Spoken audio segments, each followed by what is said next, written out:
سورۃ البقرہ کی آیت نمبر 183، جس کا ترجمہ ہے، اے ایمان والو، تم پر روزہ رکھنا فرض کیا گیا ہے جس طرح تم سے پہلے لوگوں پر فرض کیا گیا تھا تاکہ تم نافرمانی سے بچو۔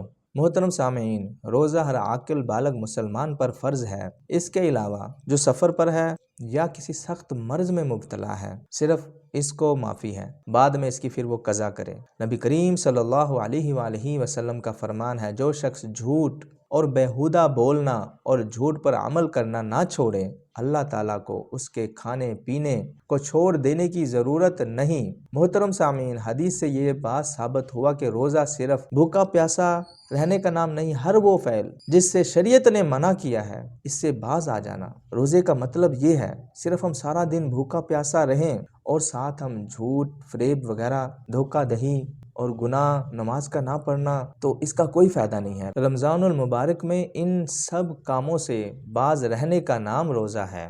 فی امان اللہ۔ السلام علیکم ورحمۃ اللہ۔